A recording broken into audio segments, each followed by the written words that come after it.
Hi, welcome to my channel Bihar English. Bihar English पर आज मैं प्रथम बार यूट्यूब पर आया हूँ। आज मेरा प्रथम वीडियो होने वाला है। देखिए, यूट्यूब पर आपको जो पढ़ाया जाएगा अंग्रेजी से रिलेटेड सारे टॉपिक्स को डिस्कस किया जाएगा। लेकिन अभी जो तत्काल जो समय चल रहा है वो 10th और 12th के एग्जाम आने वाला है, तो उसको लेकर हम लोग एक कोर्स डिजाइन किए हैं। उसी कोर्स को हम लोग यूट्यूब पर पढ़ाएंगे। आप सबसे रिक्वेस्ट होगा कि आप जितने भी लोग 10th और 12th के लोग हैं इसको स्पेशली देखें। हालांकि ग्रामर है, ग्रामर तो किसी भी क्लास और किसी वर्ग के लोग देख सकते हैं। आज मैं जो चैप्टर लेकर आया हूं वो है वॉइस। देखिए, वॉइस क्या होता है, वॉइस से कितने रूप होते हैं, वॉइस को कैसे हम बदलते हैं, इसके बारे में हम चर्चा करेंगे। देखिए, बहुत आसान है। वॉइस चैप्टर जो है बहुत आसान चैप्टर के अंतर्गत आता है। वॉइस की हिंदी जो होती है क्या होती है? वाच्य। क्या होती है? वॉइस की हिंदी होती है वाच्य, है ना। देखिए, किसी भी चीज को बोलने का दो तरीका होता है। जैसे मैं पढ़ा रहा हूं और मेरे द्वारा पढ़ाया जा रहा है, तरीका दो है लेकिन बात एक ही है। तो हम कह सकते हैं कि वॉइस कितने प्रकार के होते हैं? दो प्रकार के।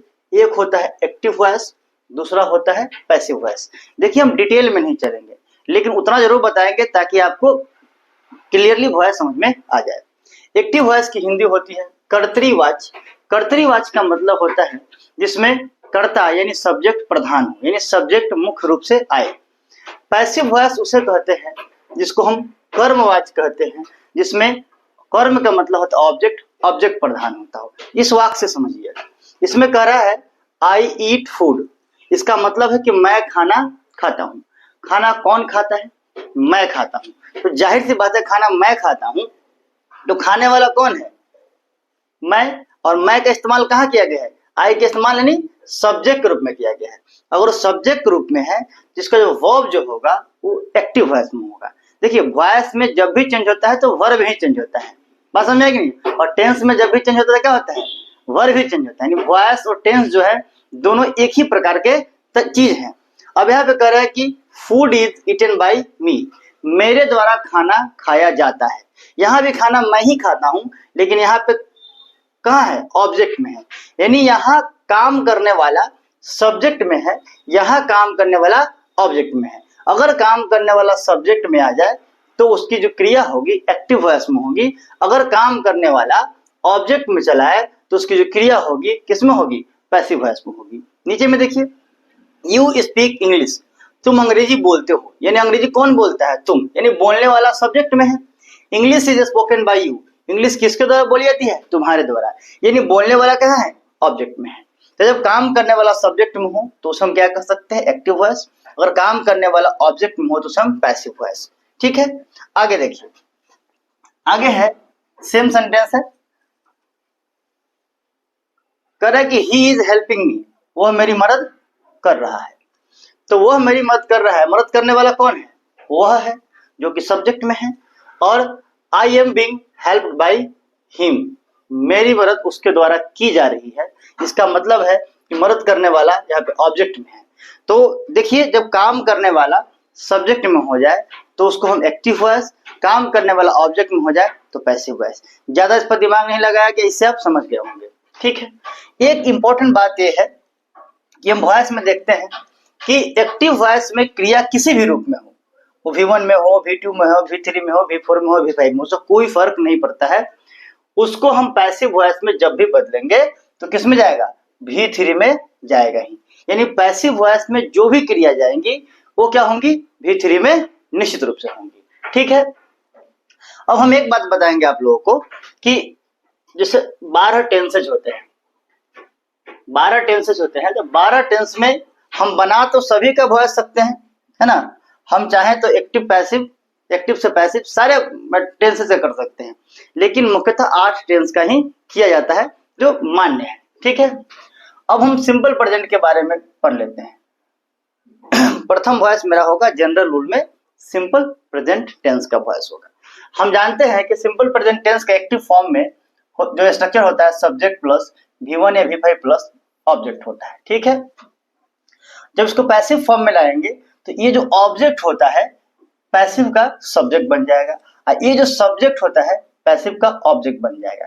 पैसिव के ऑब्जेक्ट को दूसरे शब्दों में हम एजेंट कहते हैं। ठीक है, जब हम इस ऑब्जेक्ट को सब्जेक्ट बनाएंगे तो इसके बाद EMR का प्रयोग निश्चित रूप से कर देंगे। और ये जो V1 और V5 है इसको किस में बदल देंगे, V3 में बदल देंगे। और V3 के बाद हम बाई वर्ड का प्रयोग करेंगे। इसकी हिंदी होगी के द्वारा। जहां भी वॉइस में अगर बाई लगा हो उसकी हिंदी होगी के द्वारा। ठीक है, और बाई के बाद में या तो हम एजेंट कहें या पैसिव ऑब्जेक्ट कहें। ठीक है, पहले हम देखते हैं। यहाँ पे कह रहा है कि आई राइट अ लेटर। तो सबसे पहले क्या करेंगे, इसका ऑब्जेक्ट देखेंगे। आई राइट लेटर में ऑब्जेक्ट कौन है, ए लेटर। तो क्या लिखेंगे, ए लेटर। ठीक है, अब ए लेटर में देखिए पैसिव ऑब्जेक्ट सब्जेक्ट जो है ए लेटर हो गया।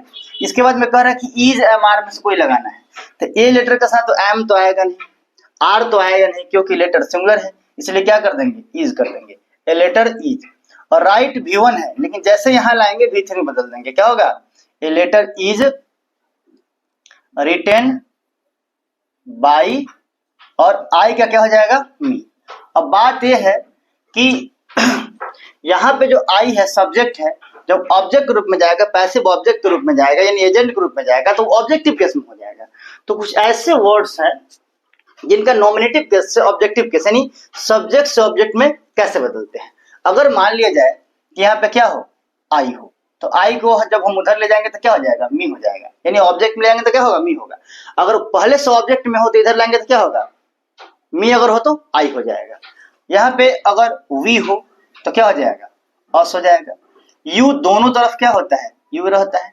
अगर मान लिया जाए कि सब्जेक्ट में वी है, हम उसको बाई प्लस एजेंट डालेंगे या पैसिव ऑब्जेक्ट डालेंगे तो अस हो जाएगा।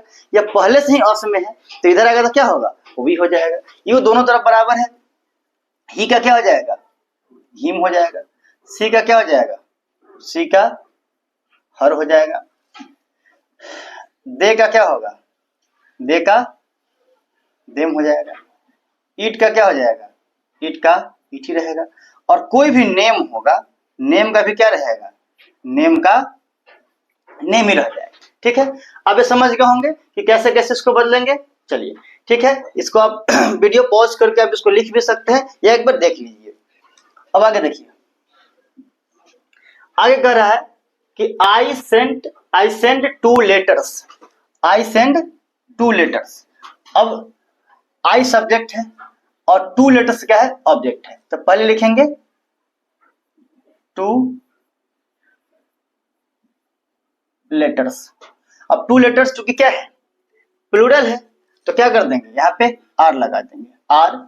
और सेंड की जो सेंड का जो तीसरा रूप होगा क्या होगा, सेंड। उसका में क्या लगा देंगे, बाई। और आई को यहाँ पे किस रूप में लिखेंगे, ऑब्जेक्टिव फॉर्म में लिखेंगे, क्या हो जाएगा, मी हो जाएगा। We abuse you. यू का क्या होगा, यू का दोनों तरफ क्या होता है, यू, यानी सब्जेक्ट में भी यू और ऑब्जेक्ट में भी यू। यू के साथ क्या हो जाएगा, आर। और एब्यूज, एब्यूज की V3 क्या होगी, एब्यूज्ड। उसके में क्या लिखेंगे, बाई। और वी का क्या हो जाएगा, अस। हो गया। देखिए, वी एब्यूज यू और यू आर एब्यूज्ड बाई अस। ये हो गया एक्टिव, ये हो गया पैसिव। ठीक है, माई मदर लव्स मी। तो माई मदर लव्स मी, मी का क्या हो जाएगा, आई। आई के साथ क्या लगाएंगे, एम। और लव्स का हो जाएगा लव्ड। और माई मदर है तो माई मदर आ जाएगा। माई मदर का माई मदर आ जाएगा। क्या हो जाएगा, my mother loves me, I am loved by my mother. इसका मतलब है मेरी माँ मुझसे प्रेम करती है और मेरे माँ के द्वारा मुझे प्रेम किया जाता है। ठीक है, अगला देखिए, आपको समझ में आ रहा होगा। प्लीज इसको समझ में आए तो प्लीज लाइक शेयर कमेंट जरूर कीजिएगा। अब कहता है कि Radha and Jyoti cheat me. Radha and Jyoti teach me cheat me. Radha Jyoti cheat मी हो जाएगा, तो मी को इधर लेंगे तो क्या हो जाएगा, आई हो जाएगा। ठीक है, आई के साथ क्या हो जाएगा, एम। और चीट की भीतर क्या होगी, चीटेड, आई एम चीटेड। उसके में क्या होगा, बाई। राधा एंड ज्योति क्या होगा, राधा एंड ज्योति। ठीक है, राइटिंग तो मुझे इतनी शानदार है कि हम क्या ही बताएं। Radha and Jyoti, Radha and Jyoti cheat me क्या हो जाएगा, I am cheated by Radha and Jyoti. Simple present tense में फाइनल हो गया। देखिए प्रेजेंट कॉन्टिन्यूअस में क्या है, बहुत आसान है, वो बहुत भारी नहीं है, सब चीज तरीका वही रहेगा। अब किसी वॉइस को बनाने का जो तरीका होगा वो एक ही होगा, मतलब सब्जेक्ट को पैसिव ऑब्जेक्ट बना देना और ऑब्जेक्ट को पैसिव सब्जेक्ट बना देना, यही इसका रूल रहेगा। अब बीच की क्रियाएं चेंज होती रहेगी। अब देखिए प्रेजेंट कॉन्टिन्यूअस में सब्जेक्ट के बाद ईजा मार लगता ही है, उसके बाद इसमें V4 होता है और तब क्या होता है, ऑब्जेक्ट होता है। तो हम क्या करेंगे, ऑब्जेक्ट को पैसिव सब्जेक्ट बना देंगे, ईजा मार को रहने देंगे और इसके बाद में बिंग लगाएंगे। बिंग क्यों लगाते हैं बताते हैं आपको। उसके बाद इस V4 को क्या करेंगे, V3 बदल देंगे, फिर बाई अब प्लस से जो सब्जेक्ट है उसको एजेंट या पैसिव ऑब्जेक्ट के रूप में लिख देंगे। बिंग लगाने का कारण होता है, V4 का मतलब होता है V1 प्लस ING, किसी भी V1 में ING लगाना। तो बिंग लगाने से पता चलता है कि यह जो वॉइस है, ये जो पैसिव वॉइस है, वो प्रेजेंट कॉन्टिन्यूअस टेंस का है। क्यों? क्योंकि ING का फॉर्मेट इसमें रहना जरूरी है, तभी पता चलेगा कि ये कॉन्टिन्यूअस टेंस का वॉइस है। ठीक है, इसको देखिए, इसमें है कि he is reading the Ramayana. अब हम क्या करेंगे, देखिए तरीका वही है, बहुत आसान इसका तरीका है। ये है कि द रामायण इसका ऑब्जेक्ट है, तो क्या कर देंगे, द रामायण। अब द रामायण सिंगुलर है तो क्या कर देंगे, इज, और चूंकि ING है तो क्या कर देंगे, बिंग। और रीडिंग का V3 क्या हो जाएगा, रेड। स्पेलिंग तो रीड वाला ही रहेगा लेकिन पढ़ेंगे रेड। उसके बाद में क्या होगा, बाई, और ही का क्या हो जाएगा, him. The Ramayana is being read by him. फिर कहता है कि यू आर बीटिंग हिम, तो हिम का क्या हो जाएगा, हिम कैसा हो जाएगा, ही के साथ क्या हो जाएगा, इज। फिर क्या करेंगे, इस ING की जगह बिंग का इस्तेमाल करेंगे, क्योंकि बीटिंग का V3 में कन्वर्ट करने वाले हैं हम लोग। क्या हो जाएगा, he is being beaten by you. ठीक है, आगे है Radhika is writing some letters. इसमें ऑब्जेक्ट कौन है, सम लेटर्स, तो क्या हो जाएगा, सम लेटर्स। सम लेटर्स चूंकि प्लूरल है तो क्या करेंगे, आर लगाएंगे, सम लेटर्स आर। फिर क्या होगा, बिंग, और राइटिंग का क्या हो जाएगा, रिटन बाई, और राधिका का क्या हो जाएगा, Radhika. Some letters are being written by Radhika. फिर अगला है we are catching the tips, we are catching the tips. तो फिर क्या करेंगे, इसमें जो ऑब्जेक्ट है क्या है, द थिप्स है, तो क्या हो जाएगा, द थिप्स। चूंकि प्लुरल है तो क्या करेंगे, आर। फिर उसके बाद में क्या कर देंगे, बिंग लगा देंगे, और कैच का क्या हो जाएगा, caught, CAUGHT, caught by, we का क्या हो जाएगा, us. The thieves are being caught by us. देखिए कई केसेस में बाई अस बाई देम नहीं भी लिखते हैं तो भी सही होता है, लेकिन यहाँ है तो अब लिख देंगे, कोई दिक्कत नहीं होगी। Your brother is catching a thief. अब देखिए यहाँ पे एक अ थीफ लगा हुआ है, अ थीफ का मतलब हुआ सिंगुलर की प्लुरल, तो यहाँ पे सिंगुलर हुआ। तो यहाँ पे थीफ्स था तो प्लुरल था तो आर लगा दिए, यहाँ पे थीफ है तो सिंगुलर तो क्या कर देंगे, इज कर देंगे। और थीफ इज, फिर क्या कर देंगे, बिंग, कैचिंग का क्या हो जाएगा, caught by your brother, your brother. ठीक है, आप इसको समझ गए होंगे। आशा करते हैं कि आपको वीडियो बहुत अच्छा लगा होगा। प्लीज लाइक शेयर कमेंट जरूर कीजिएगा। मैं इस पर पूरा कोर्स लाने वाला हूँ। बहुत बहुत धन्यवाद।